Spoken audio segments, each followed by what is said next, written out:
Hello, and welcome to another episode of Solipsist Watched. I'm your host, the Social Solipsist, and this week I watched Matilda from 1996. Now, it's worth reiterating, since I don't talk about it that much, that I do try to basically only watch things I haven't seen before on this show, because that's sort of the whole point of the show in the first place. Not universally, but that's the case here. And Matilda is another on the long list of things that people have said, how have you not seen Matilda? How did you not see that as a kid? I'm not entirely sure. It's one that a lot of people have nostalgia for, but I don't, only because I didn't see it. Also because I read the books the book when I was a kid, and didn't get a lot of movies and screen time in general when I was a kid. So I read a lot of books when I was a kid, and I read a lot of Roald Dahl books. So I had read Matilda, but never seen the movie before. It's one of those movies that gets sort of tossed around as like, oh, it's a cult classic from my childhood. And I can totally understand why that is the case. However, I'm not as enamored with it as some people are. It's interesting. It's a very, very 90s movie. And something that I didn't actually realize going into this is the book only came out in 88. Roald Dahl was writing books for like 60 years or something like that.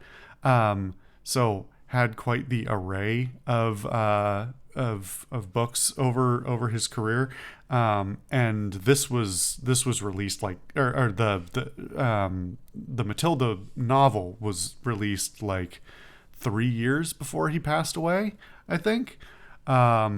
So just interesting to realize that this was not this was late in his career versus some of his other well-known books, which were much earlier. Matilda is an interesting.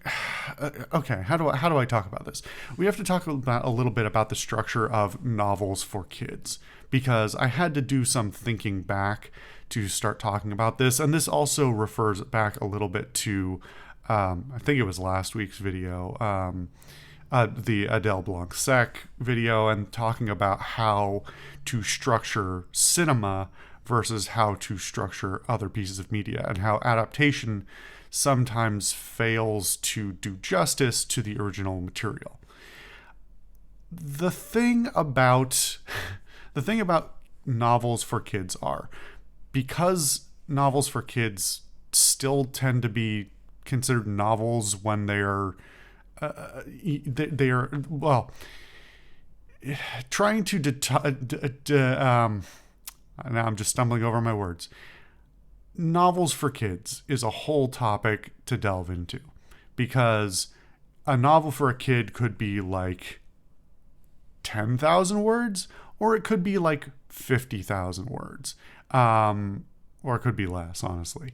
But generally, what I would consider a novel for a kid would be still a book of substantial length that a kid would not read in one sitting, at least one of this age, and that would require multiple sittings to read themselves or to have somebody read to them.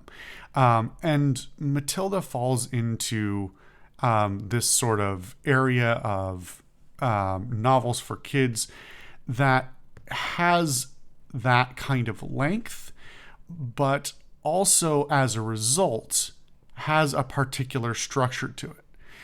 Usually, at least during the era that I remember, because I'm not going to pretend to be an expert on novels for kids written now, the typical structure was changed for literature for kids because of the nature of kids' attention spans and reading ability and willingness to sit there and just read a long form book. So one of the features in a lot of novels for kids is the tendency to work on anecdotes, that it's basically, rather than one overarching plot, it might have an overarching plot, but it's very thin. And each chapter is basically an anecdote of some kind. Now, it's been a long time since I've read Matilda. My memory is that, like many of Roald Dahl's other books, it has a lot of focus on sort of individual events and less of the focus on an overarching plot, because, like many books for kids, it's about childhood experiences and childhood growth. It's about individual events that happen to a person, what it teaches them, what they learn from it, how it makes them grow as a person, as a character, and what that leads to in their like next little thing. And in an effort to be honorable to the original material, this movie starts to suffer from some structural issues, and they are similar to the structural issues that I was talking about last week with Adele Blanc-Sec. It does not have the strongest overarching plot, and in fact, most of the like quote unquote core plot is very back-ended, because it's more of a conclusion of a series of anecdotes than it is a typical hero's journey type of structure. And in a long form movie, that can drag, at the very least. It can upend the structure and the tone too much, so that it is hard to keep focus, at least for somebody with adult attention. I can't pretend to... I'm not going to say I can throw my mind back to a completely childlike state. That it is probably more approachable to a young mind that is more interested in these individual anecdotes and individual scenes, and more hard to feel compelled to continue with for somebody who is looking for a more structured story. Now, I find this is interesting in particular because we have direct comparisons to make with other Roald Dahl books and movies, in particular Charlie and the Chocolate Factory, and how that movie, which actually, when did that come out? I want to say that was the 60s. I'm looking it up now. Should have looked it up before, but I did not.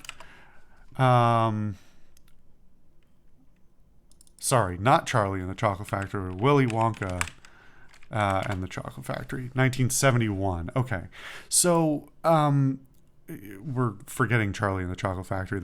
That's not a movie that exists. Willy Wonka and the Chocolate Factory is it has a lot of the same features structurally, but ties them together much more consistently.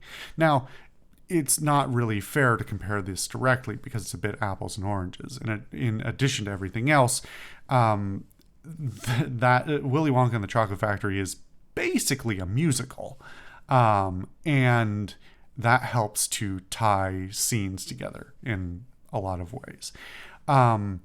But it's also one that manages to tell a lot of really strong individualized scenes that don't have a lot of through line between each other than the like physical context of being subsequent rooms. But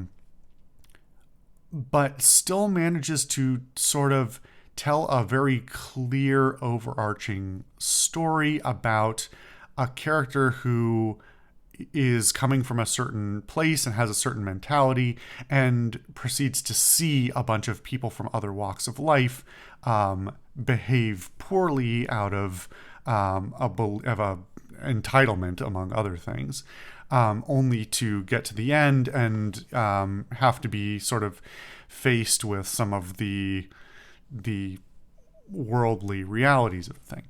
I'm getting off on a tangent too much here, but what I'm trying to say here is that there are plenty of movies, including Willy Wonka and the Chocolate Factory, another Roald Dahl book, that manage to redo some of the context of the original material in order to make it more approachable for a movie-going audience and restructure it in a way that is more cinematically appropriate.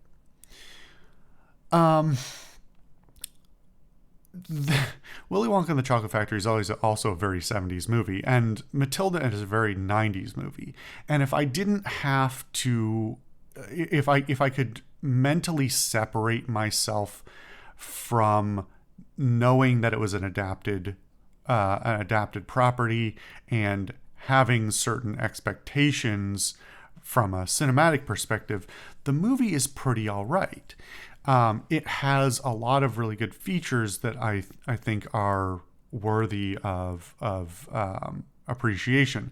Not the least of which is the various casting and performances that go on in this film. Mara Wilson, I've talked about child actors quite a bit on this show, just because I have a tendency not to like them very much. Mara Wilson does a very solid job. This is not her first performance as an actor. I think this is like her third or fourth, actually. I think she's only like 10 in this film. And you know what? She does a great job. The combination of being able to portray both sort of the childlike wonder and also the childlike reactions to the over-the-top behaviors of these caricatures of awful human beings, without seeming like she's overacting or purely reactive or swings between emotions in a way that is unnatural, even though, kids do that.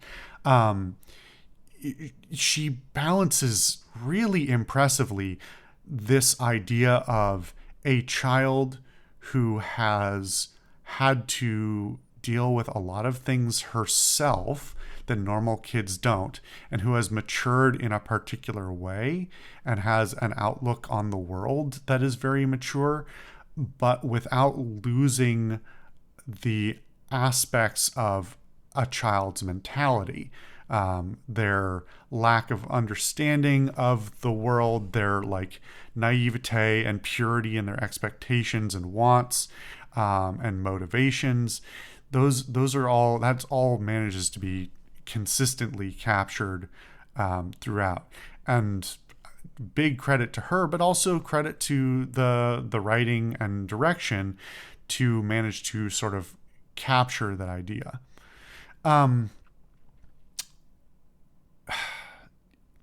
I do want to take another tangent sort of back and forth before we get back to talking about the rest of the actors, because I remembered one thing I wanted to talk about, which is the writing. So the writing in this film is actually quite good, and that goes to the performances, but it is dramatically different from Roald Dahl's writing. I think that's true of basically every Roald Dahl adaptation I've ever seen. Dahl's style is so specific, and trying to capture the balance of emotions that most of his material has is, I think, a almost insurmountable thing, and I wouldn't really expect any movie to truly attempt it, but I still think it's worth noting. Dahl's writings come off, or it's been a while again since I've read any of them, but my memory is that Dahl's writings come off as very whimsical but serious at the same time, where the world is filled with both wonderful and silly things, and also sad and dour and terrible things, but it rides this line of being able to see, trying to teach children that yes, the world is difficult and hard, and it's filled with people who are often not very nice and not very kind, and those people might even be the people who are related to you. But that despite that, there's an element of hope and a deliberate effort not to lose the whimsy of a childlike outlook, not to become cynical and hard, and not to become the very people who he portrays, the villains, the characters who exhibit these negative emotions that have like let their lives consume them in a certain way and made them into people who you don't want to be around. And I think it's a shame that I don't feel like that's ever been captured in any adaptations. But I think it's both a plus and a minus for this film, because as much as I might want that, I think the writers of this film deserve a lot of credit for figuring out how to capture that kind of idea in a very different way. Because here's the thing about it being a very 90s film, because the kids films of the 90s, many of them have sort of this through line of being a little bit too adult for for their target audiences.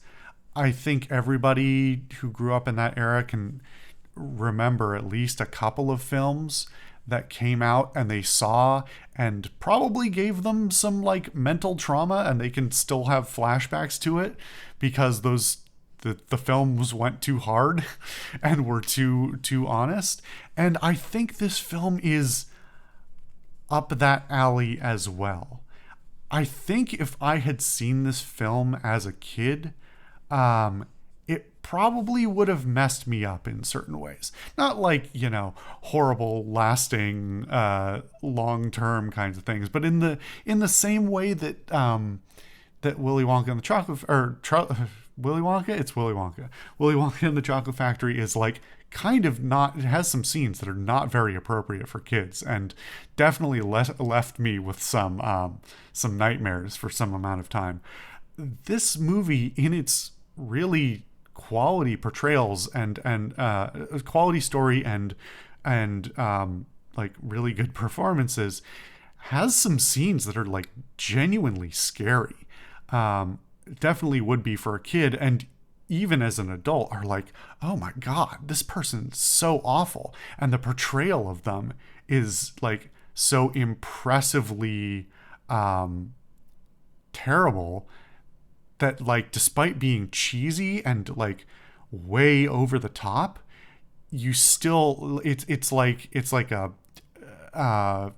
the cartoonishness really only amplifies your sort of suspension of disbelief and also genuine feelings of like hatred. I don't want to say hatred.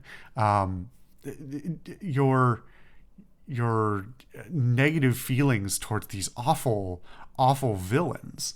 And so it's for good and for bad.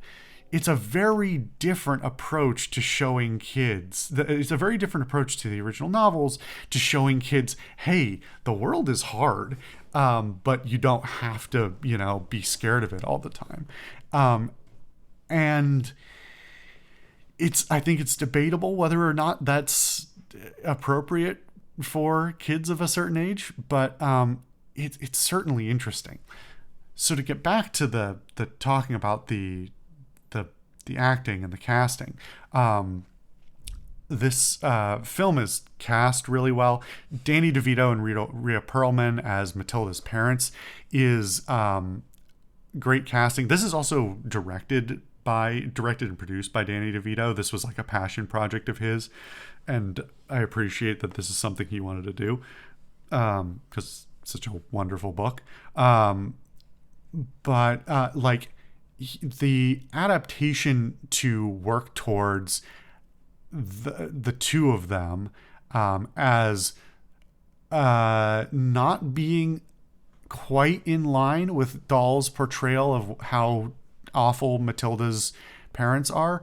The humorousness, especially for adults, but also for kids, behind their portrayals and the like the over the top and cheesiness of their characters works really well for the two of them as actors. The the Miss Trunchbull character, who I believe is played by Pam Ferris, is where it gets difficult because her portrayal is really good. Okay. I don't know about accuracy, but if you wanted to portray a sort of horrible, mean, militaristic woman who hates kids but runs a school, this portrayal is fantastic, and it's very over the top, but it's also not that unbelievable. It's sort of there were people I knew in my childhood who were an awful lot like a less cheesy version of Miss Trunchbull. People who got into education for the wrong reasons, etc., etc. And so, like, this also gave me some, I didn't, it's probably a good thing I didn't see this when I was a kid, because comparing those two people would probably be bad. Anyway, going off on another tangent again, her portrayal is incredible. And both her physical delivery especially is way over the top, but works so well. It doesn't, even for an adult, it doesn't stray too far into the comedy to still be believable as a genuine hateable villain. And so great credit there towards that portrayal. And then the nice character, the nice teacher character, who I'm not sure who that actor is, but like, to round out the cast and sort of play the straight man to all this absurdity, these horrible parents, this horrible principal, and to Matilda, is sort of it's a well balanced cast as a result. There's a couple of things I want to talk about still. There is one thing that bothers me about the way this film concludes, and something that I think is really important about the original novel that is left out of the film, that to me makes it a very different reading of the text. Spoilers here. I don't think this is a horrible thing to spoil, but Matilda is supposed to be like telekinetic or psychokinetic or whatever, and like have all these powers. And in the book, because of Dahl's writing, it's portrayed, as with many of his characters, as being like whimsical and a little bit silly, and but real within the world. But part of the story of Matilda is how, when her life gets easier and she doesn't have to deal with all as like these terrible people anymore, her powers go away, and that's fine. And I feel like the whole point of that particular detail at the end of the book is it's supposed to be talking about how it's sort of talking about like coping mechanisms and escapism, and how kids in awful situations sometimes do like weird things, or like find ways to take themselves out of bad situations, and protect themselves mentally. And so, as far as like reading it less as a magical girl story and more as a normal girl in a bad situation story, I think it's a very different reading to leave that out of the movie and to not detail, at least as clearly, that like her powers aren't there anymore because they're no longer necessary because her life's gotten better. So it's just an interesting omission that I don't think ruins it in any way, but like makes it a very different reading and stuck out to me in particular, but might not bother other people as much. The only thing I have left to talk about a little bit is like the technical aspects of this film, because it is a very 90s looking film as well. It has a a pretty decent like directorial style in terms of its framing and shooting and making the environments feel a certain kind of way. It's also got the sort of enough reality mixed with enough absurdity in its places and like places and costumes. The thing I'm thinking of in particular is there's some sets that are just like, okay, this is like an absurd thing, but the whole point of the absurdity is to show this in the way that a child would view it. You know, these nails sticking through this door are not a foot long. They're like, you know, the reality is they're much smaller, but to a child's mind, like everything that they have to deal with is kind of amplified. And so there's enough absurdity in the settings that I think it deserves calling out as like something they specifically made a deliberate effort to show, like in subtle ways, how a kid imagines their world or perceives their world, and especially a kid in a troubling situation where, you know, their reactivity to certain things might be even more amplified. But there are some downsides to the production as well, not the least of which is it just looks very 90s. It's got some it's very kind of dark and grimy, and sometimes the lighting is left a bit wanting, using sort of I don't even want to say it's using naturalistic lighting because that sounds like it's a deliberate effort. Maybe it was. Maybe it's just an aesthetic that I don't agree with as a choice for how to portray this particular film. But there's a lot of visuals that I'm just like, this could have been brightened up or given some extra lighting or even like amplified in what it's doing to try and get the idea across of the childlike view of the world. And so it goes up and down for me in terms of visual appeal. But it's definitely dated in a certain way and in ways that I can't necessarily pinpoint the specifics of. I feel like I could probably keep talking about this. Oh, the music as well. There's a couple of licensed songs in this film as well that are interesting choices, but also I think work pretty well, but also date it pretty severely into the 90s. But I enjoy them nonetheless. Maybe it's like nostalgia in reverse or nostalgia by proxy.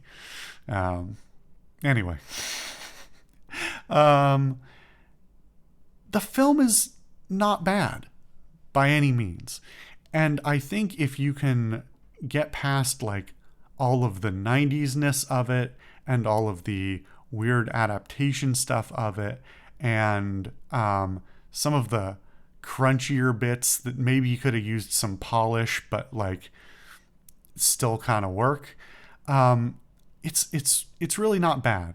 it's never going to have the same appeal to me as it might have if I had seen it when I was the appropriate age.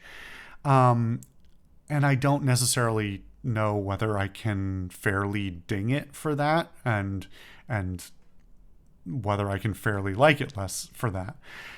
But it's hard to separate my personal feelings about this particular media versus adaptations versus adaptation versus original, and interpretations of the media. So I think I'll stop rambling about it too much longer. It's pretty all right, and if you don't mind a 90s kids film, this is a 90s kids film, and it's pretty good. Anyway, thank you guys for watching another episode of Solipsist Watches, Rambles, doesn't know what's going on. Solipsist Watched. I've been your host, the Social Solipsist, and I'll see you guys next time.